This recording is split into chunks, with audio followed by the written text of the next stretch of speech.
Clairement dire aux générations futures que nous avons tenu le pari de ne pas échouer. Aujourd'hui, nous faisons le bilan d'une démarche essentielle qui place la jeunesse au cœur des préoccupations et des actions de notre nation. La jeunesse malienne représente plus de 70% de cette population. Ce poids démographique et significatif souligne l'importance cruciale de prendre en compte la jeunesse dans l'élaboration de toute politique de développement, garantissant ainsi sa contribution essentielle à l'évolution nationale. C'est ça qui est la vérité. Malgré les efforts déployés par les autorités, nous sommes conscients des nouveaux défis auxquels la jeunesse est confrontée. Après la première session en 1994, l'heure est venue, dira le chef de l'État, de mettre à jour les préoccupations tout en tenant compte des évolutions socio-économiques et des défis du moment. Avec l'avènement de la transition, nous avons affirmé notre volonté politique assumée en donnant au peuple malien la possibilité d'exprimer ses aspirations à travers les assises nationales de refondation en 2021. Ces assises ont mis l'accent sur la participation de tous les citoyens, en particulier la jeunesse. Mon engagement personnel a été clairement exprimé. Je suis jeune comme vous, et si j'échoue, c'est toute la jeunesse malienne qui aura échoué. Cette déclaration souligne notre détermination à garantir la place prépondérante de la jeunesse dans toutes les initiatives gouvernementales. Les réformes politiques et institutionnelles en cours dans le pays reflètent cette volonté de responsabiliser la jeunesse face aux défis et aux maux qui affligent la nation. Nous devons accroître la participation des jeunes dans le processus politique et dans la gestion des affaires publiques. Cela inclut la garantie de l'accès à l'éducation pour tous, la promotion de l'employabilité, le soutien à l'entrepreneuriat, la gestion des mouvements migratoires et la création d'opportunités d'accès aux arts, à la culture et au sport. Pour édifier le nouveau Mali dont rêvent tous les Maliens, la jeunesse doit jouer toute sa partition, reconnaît le colonel Assimi Goïta. L'implication active des jeunes dans la construction citoyenne est une nécessité incontournable pour édifier un Mali nouveau, fort, souverain et prospère. Les États généraux de la jeunesse s'inscrivent dans cette dynamique en redonnant la parole aux jeunes pour circonscrire leur engagement citoyen dans la construction du Mali croît. La crise multidimensionnelle de 2012 a eu des conséquences graves sur le développement du pays, entraînant l'enrôlement de nombreux jeunes dans les groupes narcotrafiquants et terroristes. Les États généraux de la jeunesse sont une réponse concrète à ces défis. De la phase locale à la phase nationale en passant par celle régionale, l'occasion a été donnée aux jeunes d'apporter des réponses aux nombreuses interrogations. Les résultats de ces concertations, les conclusions et recommandations servant de feuille de route me sont remises aujourd'hui, 22 décembre 2023. Et je prends l'engagement que le pragmatisme qui a redonné les blason du Mali sur toute l'étendue du territoire servira ici également à mettre en œuvre votre feuille de route pour que nous puissions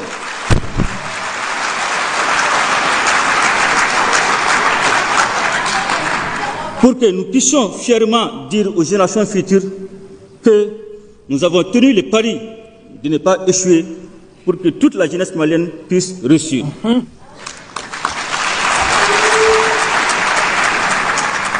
Chers jeunes du Mali, je salue votre participation active qui est la clé du succès de cette démarche.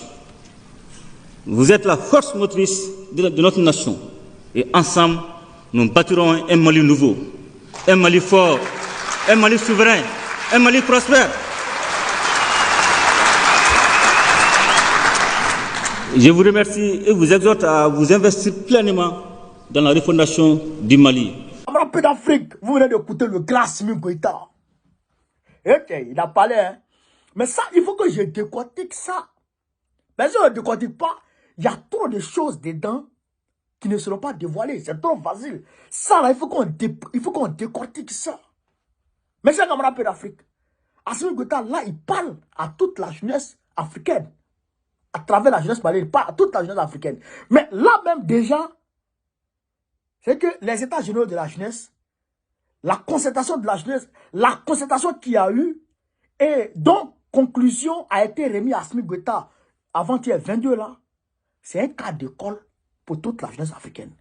Aujourd'hui, la jeunesse malienne, et même, je dirais, la jeunesse du Litako Gourmand, est un exemple à suivre pour tous les pays du monde.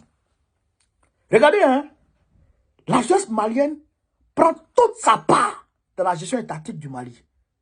Après les assises, Assimi Goïta, il y a un certain nombre de recommandations qui ont été faites à Assimi Goïta. Donc, Assimi Goïta a pris parmi ces recommandations-là les points forts. Et il a fait de ça la feuille de route du gouvernement de la transition. Et c'est en fonction de ça qu'il a travaillé. Et là, il y a une frange de la jeunesse qui a été mobilisée pour la suivi de la mise en pratique de ces points qui ont été arrêtés, qui ont été, on va dire, qui ont été sélectionnés par Assimi Goïta. Maintenant, là encore, ils viennent de faire un état général comment on appelle ça, de tout ce qui avait été arrêté là, mais ils ont fait encore d'autres concertations. Ils ont fait encore d'autres concertations et ils ont remis les conclusions de cette concertation en plus de ce qui avait été donné à Assimi Goïta. À Assimi Goïta encore le 22 là. Donc pour dire que malgré ce que tu as fait, c'est bien. Mais voilà ce que tu dois faire encore. Et Assimi dit, ça là, ça va constituer des feuilles de route encore pour avancer. Vous comprenez? Donc, c'est-à-dire que la jeunesse malienne travaille activement de concert avec le gouvernement malien pour l'avancée du Mali, pour le développement du Mali, pour la souveraineté du Mali, pour le combat souverainiste du Mali. Vous comprenez? Et ça, c'est pareil pour tous les 3 pays du Sahel. Vous comprenez ça? Mais chez nous en Côte d'Ivoire, la jeunesse non seulement est sacrifiée, mais quand elle cherche à s'exprimer, on l'attrape, on la met en prison. On attrape les leaders, on les met en prison. Vous comprenez ça? Vous comprenez ça? Draman Ouattara s'assoit dans sa chambre avec sa femme 5e mère. Et ils élaborent leur stratégie, leur stratagème démoniaque et diabolique. Et ils vont imposer ça aux Africains, aux Ivoiriens. Quand les Ivoiriens veulent parler, on l'a attrapé, on l'a mis en prison. Voici Assimi Goïta qui se base sur les recommandations de la jeunesse, sur les solutions dégagées par la jeunesse pour faire avancer le Mali. Draman Ouattara a conçu personne, même pas ses conseils. Voilà un, il vient de renvoyer. Voilà la différence. C'est pourquoi il dit, affaire du Mali, c'est un cas d'école. La jeunesse, la manière dont la jeunesse malienne se comporte vis-à-vis de la gestion étatique de leur pays est un cas d'école. Et tous les Africains doivent s'inspirer de ça. Je salue de passage la jeunesse burkinabé qui aussi fait des propositions. Et ces propositions-là sont prises en compte par Ibrahim Traoré. Mais Ibrahim Traoré a dit que c'est le pouvoir du peuple. Mais le peuple a 70% jeune. Tiani, à chaque fois que le peuple, la jeunesse l'appelle, il répond présent. Vous avez déjà vu Draman en train de causer les jeunes. Il a dit l'année 2023, là, c'est l'année de la jeunesse. Bon, moi, je cherche. Il dit voilà 1 milliard par jour à la jeunesse. Je cherche à qui est-ce que Draman Ouattara remettait les 1 milliard par jour. Il a encore me dire pour moi. Mais bon, il a besoin pour moi. Un vieux maudit. Un vieux maudit. Vous comprenez ça, j'ai de l'Afrique. Donc, nous saluons Assimi Goïta, nous saluons la jeunesse malienne, nous saluons le gouvernement malien, nous saluons le gouvernement du Lutako Gourmand, nous saluons toute la jeunesse africaine. On va y arriver. Mobilisez-vous. Mobilisez-vous. On va y arriver, chers camarades d'Afrique. Parce que c'est nous qui sommes majoritaires dans tous les pays africains. On n'est pas allemands. On n'est pas des Allemands, on est des Africains. C'est là-bas la vieillesse est majoritaire. Chez nous, en Afrique, c'est la jeunesse qui est majoritaire à 70%. Donc, on doit être écouté, entendu.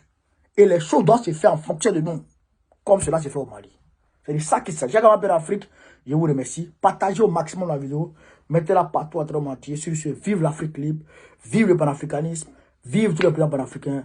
Gbagbo, président de la Côte d'Ivoire en 2027. N'oubliez pas, le 13 janvier 2024 autant pour moi, c'est mon investiture au 44 Richard Hermite. 44 Richard Hermite, Paris 18e. On est ensemble, les gars. Merci.